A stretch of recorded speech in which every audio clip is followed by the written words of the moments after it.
ladies and gentlemen. Thank you so much for joining us today. I extend a warm Texas-sized welcome to you all, and welcome to the investor webinar of Astor Realty Capital.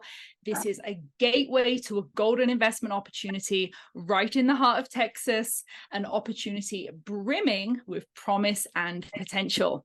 So today we will dive into the details. You'll discover the compelling reasons to explore this particular investment opportunity with Astor, its preferred equity, attractive returns, and the undeniable allure of the thriving Texas real estate market. Texas is not just a state, it's a beacon for smart investors right now, and the time to seize these opportunities is now. But first, before we dive in, I'm going to take a moment to introduce the driving force behind our investment opportunity today. Astor Realty Capital, under the leadership of Joe Burko, has risen to prominence as the current owner of a phenomenal $2.2 billion real estate portfolio spanning across 12 major US markets. We at Astor have redefined the industry standard with our consistent track record of delivering exceptional returns, producing an impressive 21% annual returns to our investors, which is well above the industry standard. So today, I'm proud to introduce, we have our CEO and founder, Joe Burko, who is going to share his knowledge and experience with us as we explore this exciting investment opportunity. Joe is a nationally recognized inspirational entrepreneur with over 25 years of experience in the commercial real estate and finance industry. His career is built on profitable investments, ethics, and generosity. It's an honor to work with Astor. His commitment to making a positive impact extends beyond the business realm, as he has served on the board of several non-profit organizations and is sought after speaker at many professional conferences. Joe's career started back in 1995, and in 2005, he founded Burko & Associates, which was a New York-based advisory firm specializing in investment sales, finance, and syndication. He has done over $4 billion of transactions in the span of his career, and his innovative approach has earned him prestigious awards, including the coveted Power Broker designation by CoStar and the title of New York Signature Broker by Globe Street. So without further ado, I'm going to pass you over to Joe. He's going to guide us through and walk us through the finer details of the investment opportunity tonight. Please take the opportunity. We have a comment section. We have the Q&A sections. We are very, very open to your engagement. We want to get those questions answered. On that note, I will pass you over to Joe.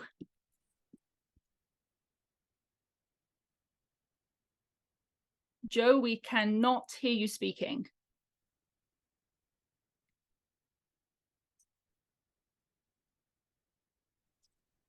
Is this better now?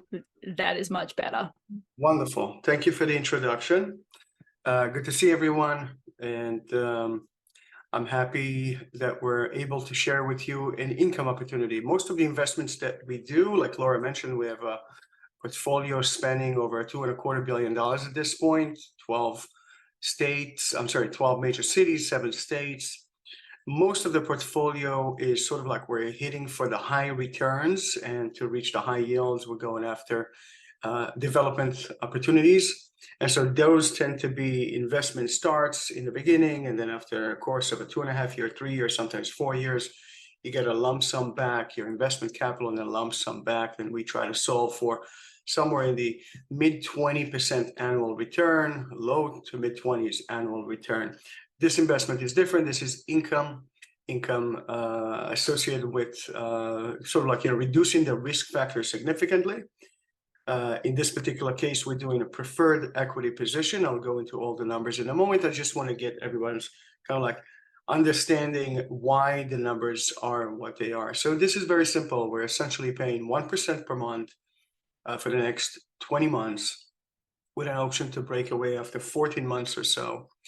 And again, as I said, this is an income approach, and so we're going to be paying interest on a quarterly basis.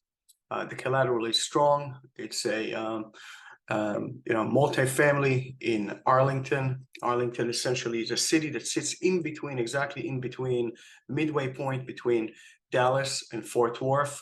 There's 2 major cities, a very strong metropolitan statistical area. And there is one connecting corridor. There's many words, but there's one connecting corridor called the I-30 between Dallas and Fort Worth. Takes about a 40-minute drive from both of those cities. And in the middle of that sits Arlington. So that's the home of the Dallas Cowboys. Lots of large companies are there. It makes it a very unique point because if it's a two-household couple, one works in Dallas, the other one works in Fort Worth, they can leave in the morning. Each one has about a 20-minute drive to their workplace, and then they'll come back and then they'll meet again. So it's a pleasant place to live. We, about a year and a half ago, picked up a multifamily complex, 205 apartments located in Arlington. And at the time that we bought it, we were kind of like the last one, sort of like to get the in terms of rent, we were pretty much the last complex in the area. It's a Class C complex. It's not a new complex. It's been around for about 50 years. And, you know, it has some issues that we needed to cure, and it has some money that we needed to put into the project in order to improve the quality of living. But this is a story of a community over there. So it's, I think it falls in line with what we have both on the real estate side of things and also on sort of like our personalities. Without further ado, maybe we'll take a look right now. Laura, if you can put up the presentation. Okay, very great. Let me check that I have.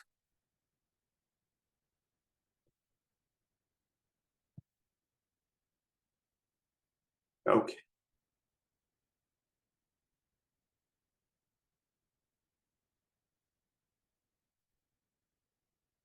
All right. So this is Arlington. Our project is called the Junction. As I mentioned, is a cluster of 26 buildings, 205 apartments, 2 stories each, compositions of 1 bedrooms, 2 bedrooms, and 3 bedrooms that we rent out mainly to families, blue-collar families that are working in the area. We'll speak more about the economy of Dallas and why the demand is so strong over there, but the demand is effectively through the roof.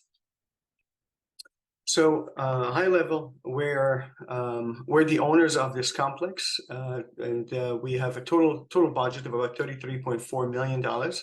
The way we capitalize it is with senior debt of just shy of $21 million. We're looking to use $2.7 million of preferred equity, and we have infused our own common equity of $9.8 million.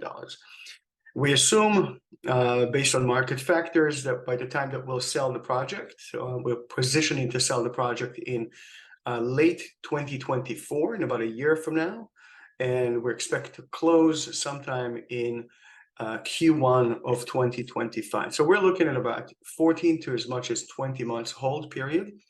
We've done a lot of work at this point, and we have another year, call it about 20 months to go before we'll exit this project. We're looking for preferred equity position. What's unique about preferred equity position and what's important for you is that your priority of return of capital. So we always underwrite deals from a standpoint of what sort of risk we're assessing here. So we believe the asset will achieve around $37 million as an exit, with $21 million of senior debt. There's enough of a cushion there, okay, that even if we're wrong by a swing of a few percentage points, and it's not 37, maybe it's 34 million or something on those lines, the risk to your capital is very low, okay, very low, because immediately after the senior debt comes the preferred equity. The structure, as I said, is at 12% a year or 1% per month. Okay, so we pay 1% per month. And the way we do it is we pay 8% current, and then we have a 4% catch-up. So at the exit point, the 4% will, the entire amount of 4% on an accrued basis will be paid out for a total of 12%. We're looking to close pretty much now. We've already had a few individuals that have committed capital. The total raise is going to be $2 million, and we've to date used tranche 1. We've done it over a course of time in multiple tranches. Tranche 1, we raised about $750,000. Now we're going after tranche 2 to give us throughout the remaining term until we exit. Of course, we'll share with you all this information, and essentially the business plan story here is that in March of 22, we've acquired this complex for $27.6 million, knowing full well the complex was poorly managed. The swimming pool was in almost disrepair. There was a lot of leaks. Apartments were not being taken care of. Tenants were not being taken care of. The community was not doing great. The average rent that the complex was collecting was far below all the other complexes in the area. And we saw kind of like a clear path of how we can move from point A to point B. We underwrote the project over a course of 3 years, and we're staying true to that period of time. Essentially, we have, as I mentioned, infused around just shy of $10 million of equity into the project. And we're looking for an additional $2.7 million. $750,000 was already obtained several months ago. We wanted to do it, as I mentioned, over course of several tranches. And the reason we want to do it in such a way, because we don't want to pay all this extra and have money sitting on the sidelines unless we have it working. Tranche 1, we've renovated and improved 75 apartments, and we've had a number of issues throughout the complex that we took care of, including fixing the swimming pool. We'll take some pictures of the swimming pool. Fixing the swimming pool, which is kind of like the center of this complex. And it was so sad. You know, at one point I came, and I visit there a lot. I mean, every couple of weeks I'm there. We have an amazing team, and we have, you know, but it was kind of sad to see such a beautiful complex. We have a lot of green areas, a lot of grass areas. And yet in the middle of it, kind of like the life center, the center of this thing, sits a green pool. And we were not able to open it without doing a clear fix-ups, and there were some violations.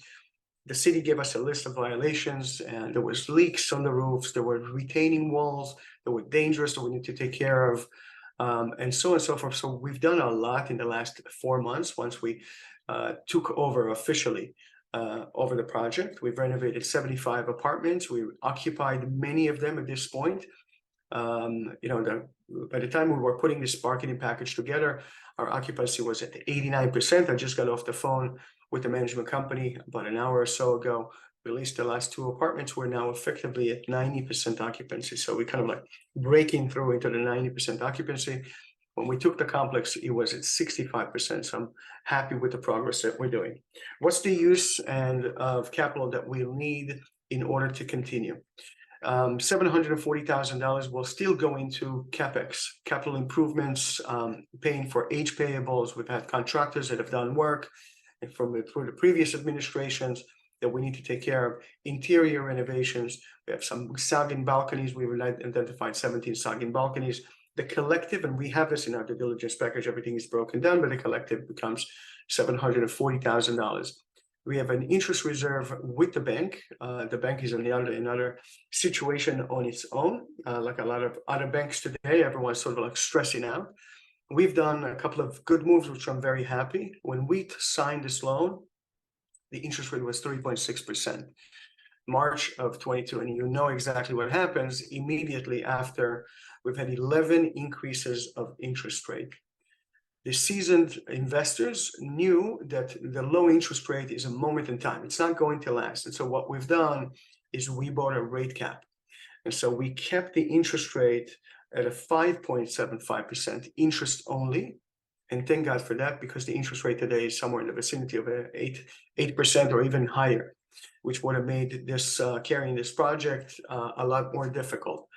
And so, you know, we have about 700,000 interest reserves that we keep on replenishing. This is for next year's real estate tax and insurance. We have an asset management and legal fees whenever we do an onboarding of investors. $260,000 in preferred equity reserve. This is money allocated to you, the investors. This is how we paying the interest reserves, and we take in some contingency, just shy of not $200,000 in contingency. All of it for a total of $2 million.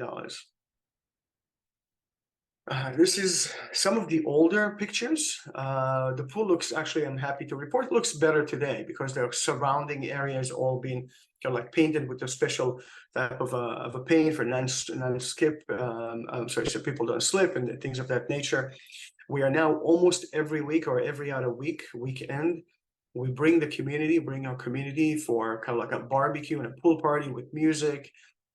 We do events, we do gifts for back to school to the children, backpacks.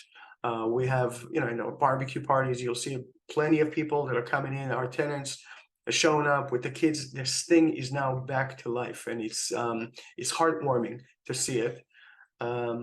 When we took over the project, it was it's kind of like patches of grass, and wasn't the beautiful flowers and everything else just wasn't quite there. So we're bringing everything back to life, and it feels really good. This is one of our model units. We have a couple of model units. We show sort of like how the units look after we do some renovations, and those are popular. Again, those are units that are essentially attainable and are good for blue collar workforce. They're affordable, they're nice, they're clean. We're trying to give a lot of dignity for folks that are living in those complexes and for the community itself. And we're always looking to improve. Our next step is to actually do higher level of renovations by changing more and focusing more on the cabinetry and countertops and so on and so forth. This is where we are essentially in the process. We've done I think at this stage, we haven't quite finished with the 100 units. By the end of this year, we'll finish with 100 unit renovations. I think we'll surpass that. We'll be looking to stabilize, I believe, early next year or at the end of this year. As I mentioned, we're 90% occupied. We still have a few individuals that we're working with. So issues of non-payments and stuff like this from, again, previous administration, but we're effectively at 90% occupancy, and we're quite happy with that. So we're going to be holding the asset for the majority, well, not for the majority, we're holding the asset throughout the end of this year, throughout next year, and positioned to sell it right after the federal election. Why after the federal election? Because the world is different. The United States is different. People are back into business. The mentality is, business as usual now. The last couple of elections, we can see it. If you're in the world of business, any business, doesn't have to be just real estate. You recognize that the country is going through an event. It's not always the most pleasant event. There's a lot of division, and there's just a lot of emotions running high. So we prefer to hold the asset throughout this period of time and to exit soon after. We also believe that the period of time that will come over the next, call it the next 20 months, we'll start seeing some scaling back of the interest from the Federal Reserves. All right. So right now we're expecting at least one more increase of 1/4 point. But over the course of the next 20 months, and certainly before the election, we expect to see a drop in the interest rate. And of course, everything is correlated here, right? The lower interest rate, better access to capital, the higher we can push on the valuation of our project and exit. Here's you've got our capital stack. Senior debt, we're at 62% senior debt.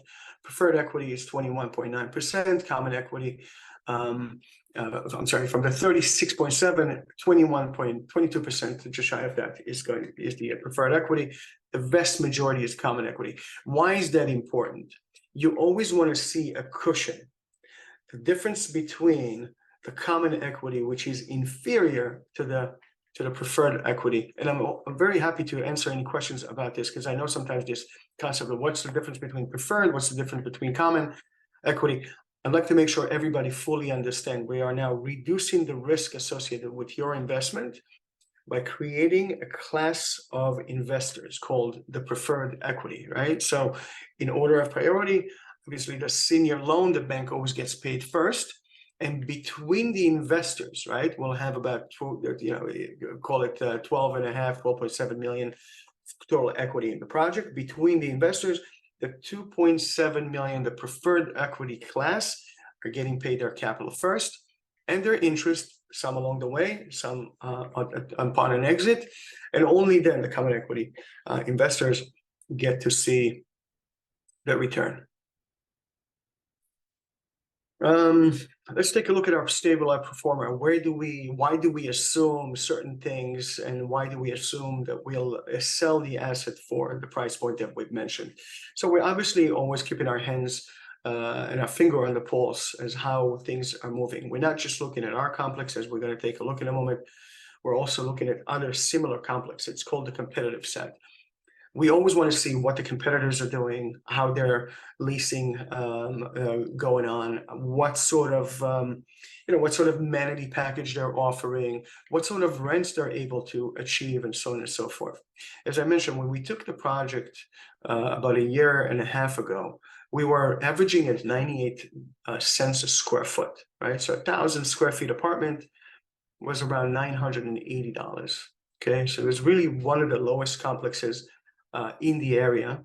And so we've pushed everything up quite significantly. Right now, the demand in Dallas and in Texas in general is extreme. It's completely extreme. Well, Arlington in itself is sort of like a midpoint. Dallas is very, very expensive, extremely expensive. Fort Worth is not as expensive as Dallas, but still very, very expensive. So if you're a blue collar, two working household, and you're looking for a good spot to live, somewhere where you can consider it safe, somewhere where kids can go to a decent school, and rent that is attainable, and the options are sort of like dwindling more and more. Those complexes offer sort of like your only safe haven where you can get a nice apartment and still pay reasonable rents. So by the time that we're going to be done with the complex, not today. Today we're kind of like approaching the $1.50 with our new leases. But by the time we're going to reach the complex, we're assuming $1.55. We're not far from it today, so I think we'll outperform those numbers as well. But $1.55 is sort of like the average in complexes today, right? So we're still trailing. We moved from one of the last ones to kind of like upper tier. We're probably in the upper 25 percentile of all complexes. And so we're still moving and we're trading upper and upper. So I think we need to be at around $1,400 roughly gross potential rent, achieve that plus other income for all sorts of, pass through for water, sewers, utilities, all sorts of different things that we typically charge. We're looking to achieve around a 3.6 million annual effective gross annual income after taking into factor of around vacancy and loss of around 8%. Our operating expenses, it's an area that we paid a lot of attention to. This is after we've kind of got the sticker shock of the new insurance. Everybody knows the issues with insurance across the United States. I also think that maybe in time this thing will actually get better, not worse, but we don't know. We're assuming the insurance will stay. Considering all factors, we're looking at around $1.7 million in expenses, netting us stabilized NOI of $1.941 and a yield on cost of 5.8. Since we sell next year's LOI, we always sell the NOI projection. We're going to be looking to sell the asset at $1.980. Okay, at the exit calculation, $1.980. Assuming a 5.25% cap rates. Cap rates today, it's an ongoing conversation. There's still complexes that are selling for a 5. The story of selling complexes for 3.5 cap and 4 caps obviously are long gone, certainly with the cost of capital today. And today, whoever's selling, and I think it's a horrible time to sell right now, but whoever has to sell, complexes are trading between 5 to 5.5%. So we're assuming sort of like a realistic, conservative, but certainly realistic sometime in the next 20 months to sell it for about 5.25. Gross sales price, we're assuming $37.7 million and $37,350 after sales expenses and so on.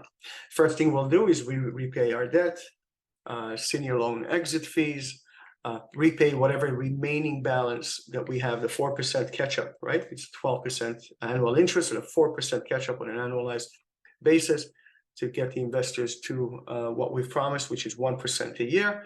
And then, we'll be left with about some of the gross proceeds, and of course pay back the investors' capital, and then we're left with about just shy of 12.6 million deal returns to the investors.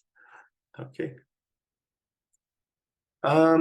In this investment over here, here's an example. Minimum investment is $25,000, but here's an example.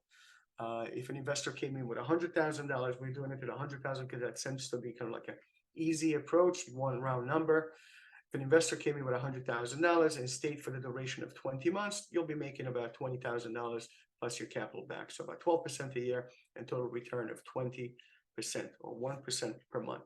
Again, this is an income investment as opposed to a lot of the other investments that we do where we come in with large capital and we build together a magnificent structure, be it multifamily, be it a condominium, or be it a hotel structure. This is purely for those who are seeking to have income and are looking for a cash flow, right? We're sending the checks on a quarterly basis. We're moving fast. This is already at 90%, as I mentioned. We just leased a couple of apartments in the last 48 hours. So we're at a 90% occupancy, but nonetheless, this is kind of like the breakdown of the units and our structure between 1 bedrooms and 2 bedrooms and all sorts of unit structures and the average market rent. Even that is not updated because we do not have anything now for $900. Then the next time a rollover comes, a lease expires, and we'll push it, we are now achieving, a well higher than that. The numbers are well higher than that. Some of our competitive set, again, I'm not going to go too deep into it. I will send you the package for those who are interested. You can go through it, but we're tracking 6 other projects, excluding our own. So here, basically, this is our complex on the left. It's kind of like shaded with blue.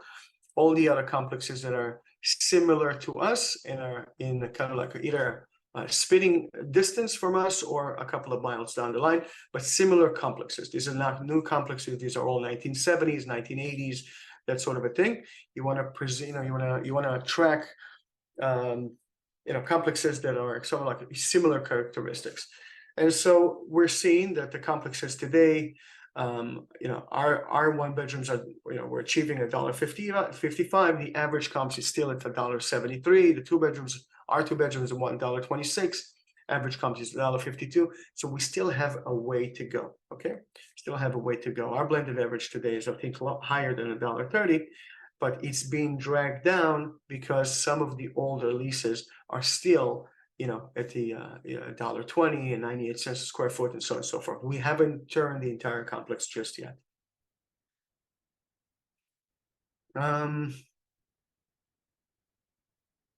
This is more information about the rent projection. I think we covered that enough. And of course, once you go through the package, any questions that you might have, we're happy to address. Again, as I said earlier, we have, kind of like one of the strongest markets in the United States today, certainly the strongest market in Texas, but in the United States is Dallas-Fort Worth. Okay, so it's a magnet for Fortune 500. We have 57 different Fortune 500 companies in this two majors in this major MSA. We are in the midpoint right here along the I-30 corridor, as I mentioned earlier, cutting through between the 360 and the I-30, close enough to Dallas, close enough to Fort Worth, major areas of employment. We spoke a lot about this. We care about employment. We care about companies moving in. We care about capital moving in. That's where the demand drivers are, and that's where we focus on. More information about Dallas, about Arlington, you can find here. We have plenty of statistics. Altogether, talking about very large population growth and booming, and so we have a lot of statistics here that you can cover. As I mentioned, 57 different Fortune 500 companies are located in the state of Texas. Great place to be. A lot of folks, a lot of companies obviously move because of the taxes, because of the ease of working in the environment of Dallas. It's a very diversified market. We don't like one-horse towns. We want to make sure that there's diversification in employment. Those things are very, very important to us. So we're spending a lot of time in Texas, in Dallas specifically. We're negotiating now a number of other complexes as well, and a number of other projects. A little bit about the operating partners. Whenever we choose a location, we also like to choose operating partners. We've chose to work on this project with American Ventures. We like American Ventures because they come with good amount of experience. They've had over 4,000 units under their portfolio. They've sold successfully over 3,000 units. Good experienced individuals. Here's a breakdown of their portfolio and the exits that they've had. They've done really well. They have a lot of experience in Texas. They have some experience in Arlington. And so we feel good about this.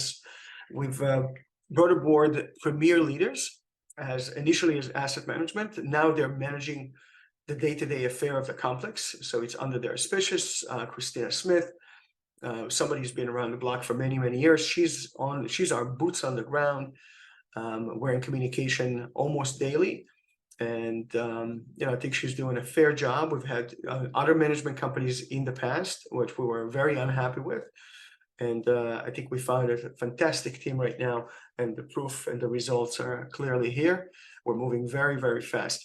So it's a combination between Astor Realty Capital, our partners from overseas to public company that's working with us.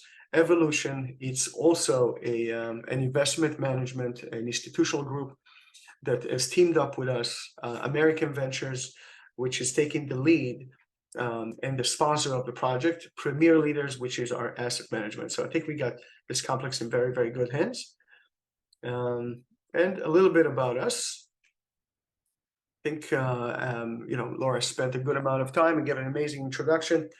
But again, a little bit about us. We're a private equity real estate company. We're institutionally backed by a public company that's funding our project. And alongside that, we've created a group of high net worth friends and family that are investing with us fairly consistently in every project, with the concept of creating a portfolio, moving away some capital from the traditional stocks and bonds into real estate, creating a portfolio. I've been around the block for now 28 years. We need to update this. It still says 28 years since 1995. I started from New York City. I've done multiple assignments representing public companies, private companies, family offices, large transactions, got multiple awards over the course of my career, and pivoted. I've actually represented the state of New York for about 9 years. That was a great honor on all the real estate matters. And then pivoted in 2014 into 2015 to start the private equity company, where I started putting money where my mouth is, right? And then everyone started joining us, and then we built this fantastic company, myself and the team, individuals like Laura, that's been with us for well over 10 years, and Marika and others, Andrew Milbank, that's been with us over 10 years, and others that are just, a godsend of a team. And there you go. Some of the pictures here. People are nice and happy and smiling, and everyone's doing really well. We have an amazingly dedicated team, and experience, and people are moving really well. Welcome to join, to click into our website. Some of the projects that we have, not all of them, of course. Some of the projects, some of them we've exited, others are still in the final stages, and some are still in the stage of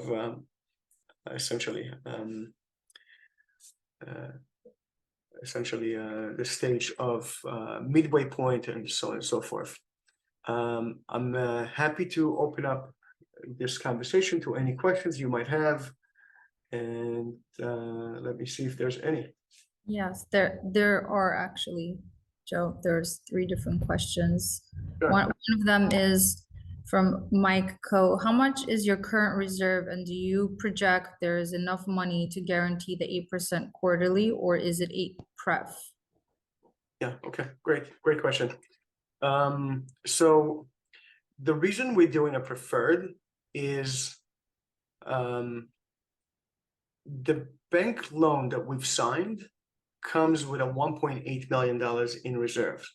Early on, the bank found itself in some sort of a predicament and decided not to release the reserves. Initially, we thought it was something to do with us, and then we realized that this particular bank has issues in other locations as well. We've met with the bank, we've had numerous conversations.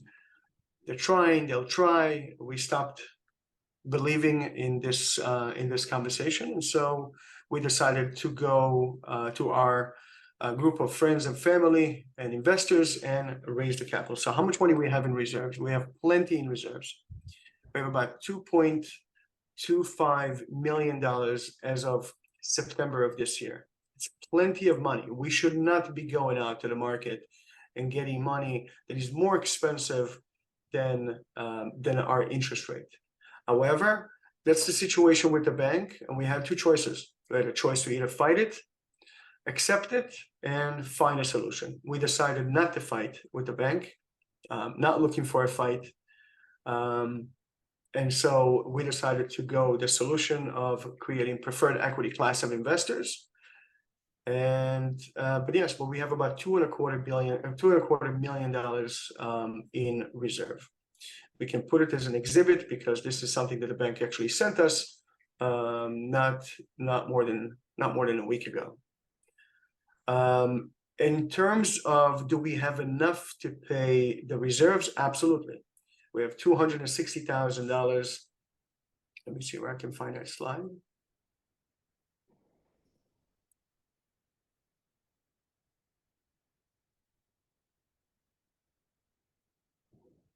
Let's see, where's the slide?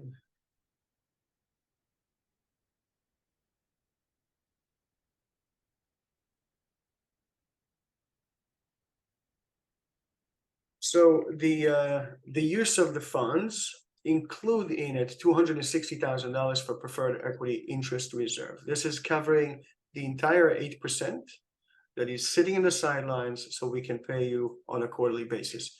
The 4% catch-up, the difference between what we pay along the way and the 4% catch-up, for a total of 12% annual or 1% a month, will be coming from the exit itself.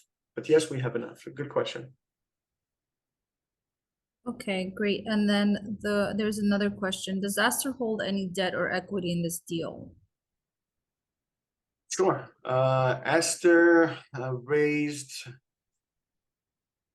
let me see. Astor raised and brought in about, forgive me, it's been 18 months, but I would say we're brought in about $5 million, just shy of $5 million into the project. So we're the major investor in this project from the, at this point, close to $10 million. We're the major investor. I think we're over $5 million. The rest are another group that I identified before called Evolution. They are money managers, somewhat similar to what we do. We've collaborated together. They are Texas-based, Dallas-based. They decided to be part of this project, and the rest are smaller individuals. The sponsor himself brought some money, so everybody has skin in the game, a lot of skin in the game. Okay. The other question from Kai, is this project needing $2 million in preferred equity? What is the equity raise deadline? So we are strategically not pushing to have all the $2 million available tomorrow. Why? For selfish reasons. If I would have a check tomorrow of $2 million, I'll say thank you and I'll be gracious about it. However, we're reaching small investors with small checks, $50,000, $25,000, $100,000, and it's starting to happen. Every month, if we'll have about $100,000, $150,000, $200,000, we'll have plenty. Then we have to. It's a moving train, right? So it's a moving train. We don't have a closing deadline. When money shows up, if an investor, as an example, if an investor comes in October, then the interest will start counting and clicking for the investor from October. If an investor shows up in December, money will start counting from December.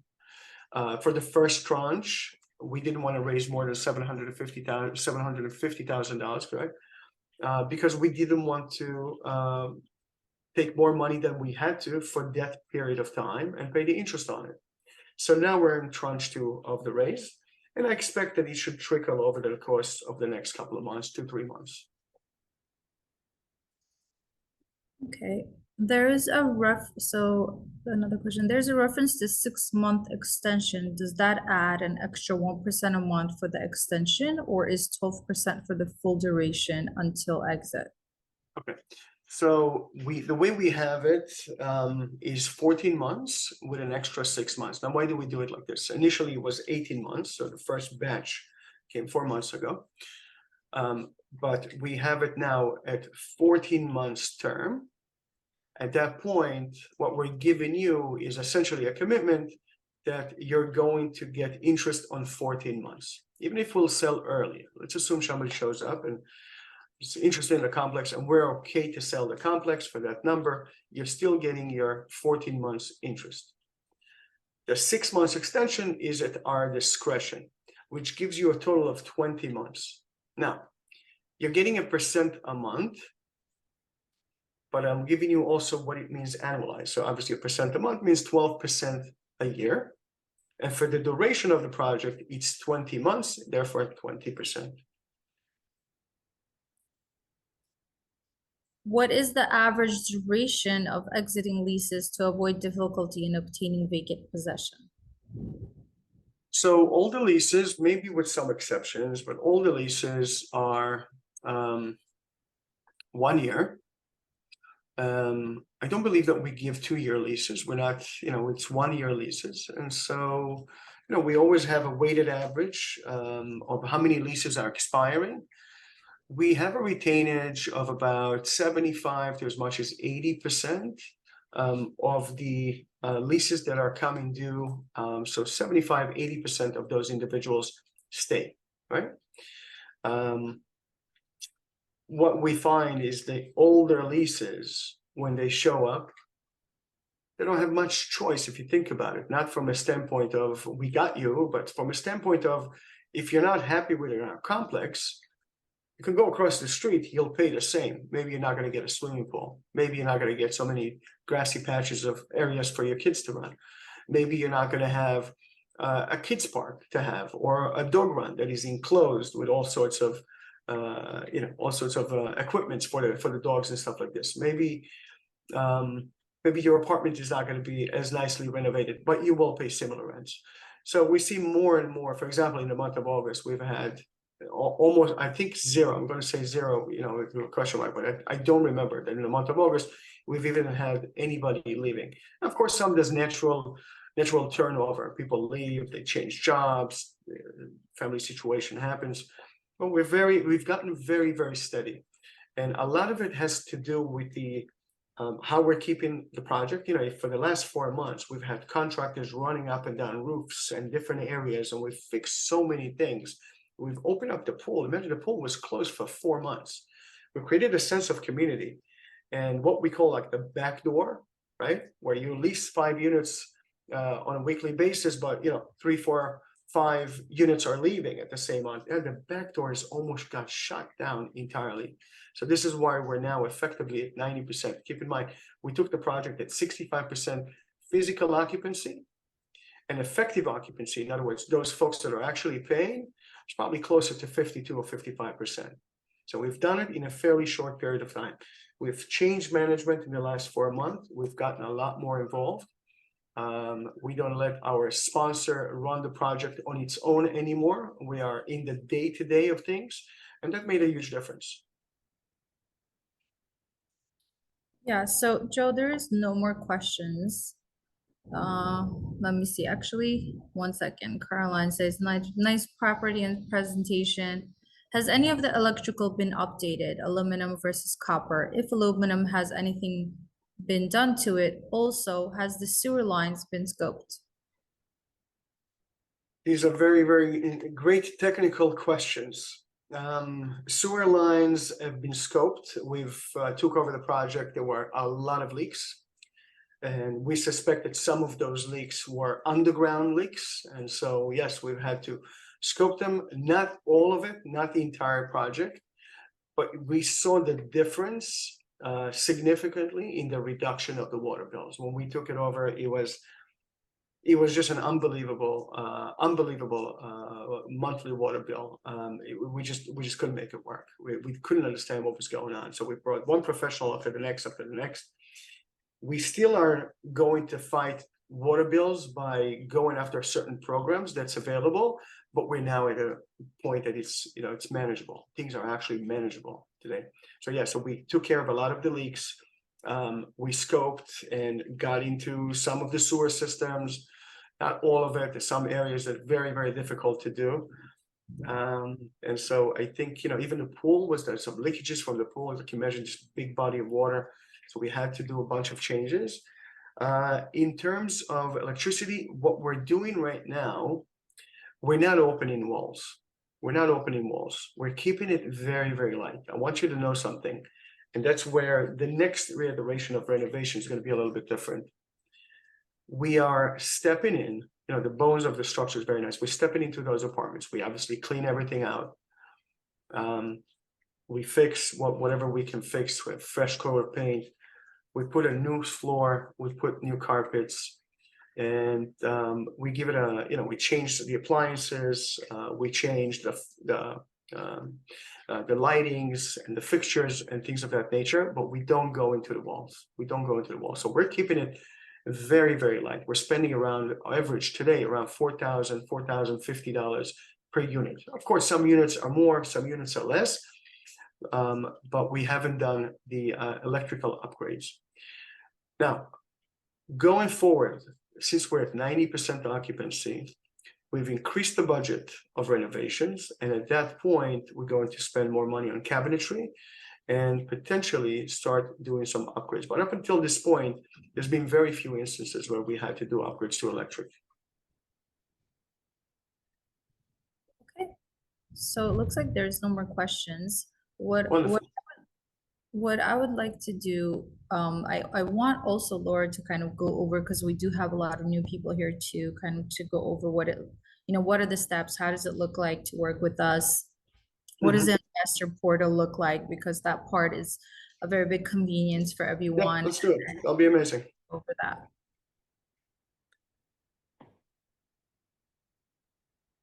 Wonderful. So I will take over from here for a second. Bear with me.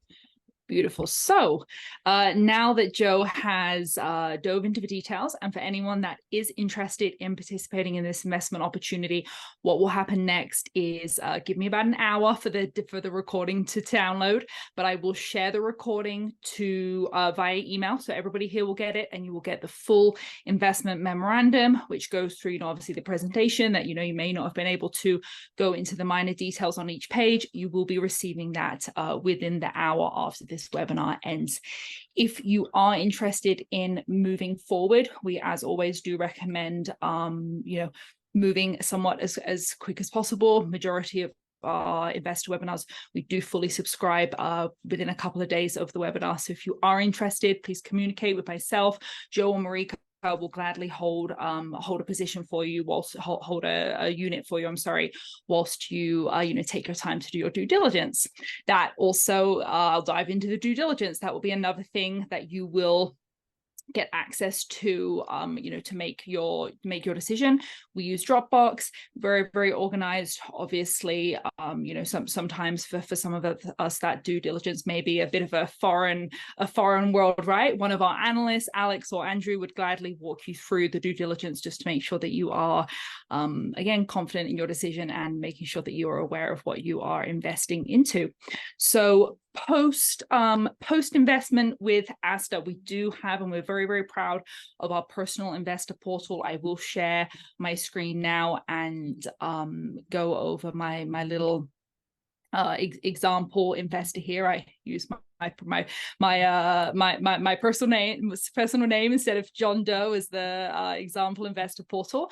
So we have here everything is available for you 24/7.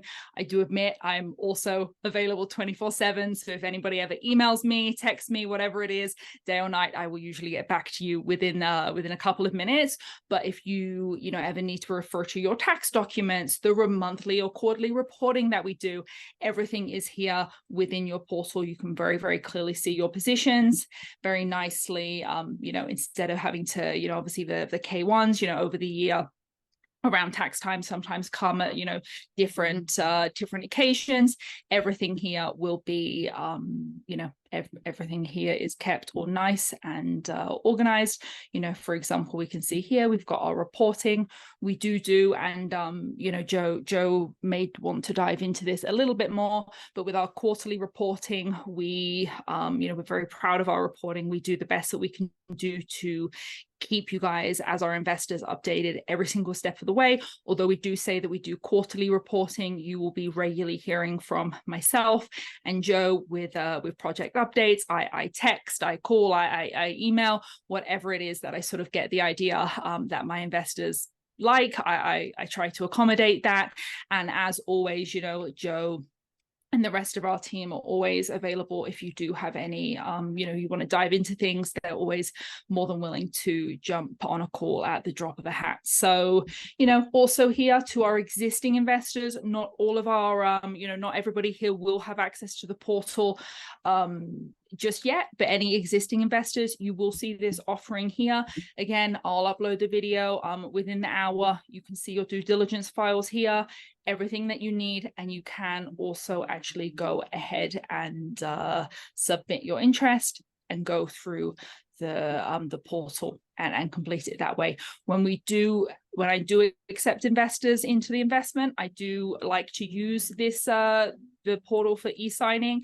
It makes your life easier as well. It auto populates throughout. So I promise you, obviously with these SEC investments that this is, and on that note, this is a 506B investment. So what that means for anybody who is not familiar is we are able to accept accredited and non-accredited investors into this deal. So there's no limitations here.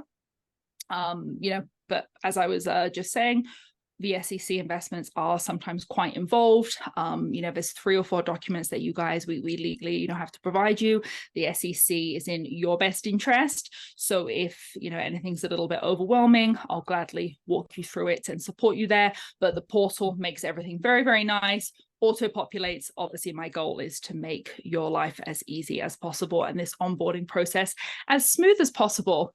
So, Marika, is there anything that I haven't covered? Again, everything will be shared within the hour after this webinar, recording, full investment memorandum, due diligence files. If anybody has any questions, obviously I'm here to support you with the onboarding process, and Joe and our team are here to support you in anything more detailed that you may need in regards to the investment itself.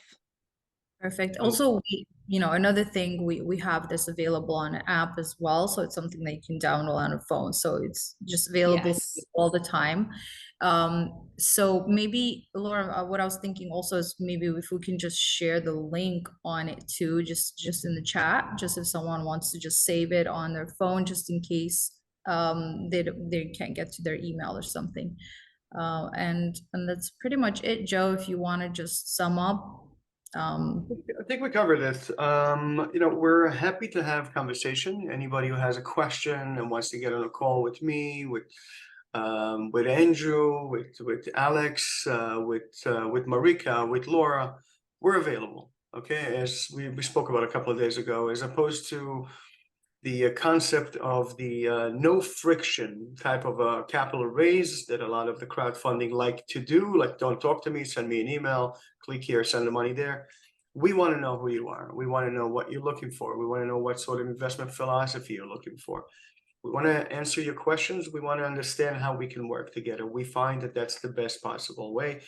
We like to know as much as possible about you, and we'd like to be an open book for you as well. This is a long-term relationship. Folks start with us with one deal, they get the comfort level, and the relationship keeps going, and that's what we're looking for. So reach out, shoot an email, send a question, ask to get on a Zoom, ask to get on a call. Just be in communication. I hope you found this hour interesting and valuable. I certainly hope to see you among our investors. Many of you are here, have been with us for many years, so it's always great to see good friends and great investors. And for those who are celebrating, Happy New Year. I hope to have a chance to speak with our new investors sometimes in the very near future on a Zoom or a call. Thank you again very much, and God bless. Thank you Thanks, all. everyone. Have a good night. We'll speak soon. Good night.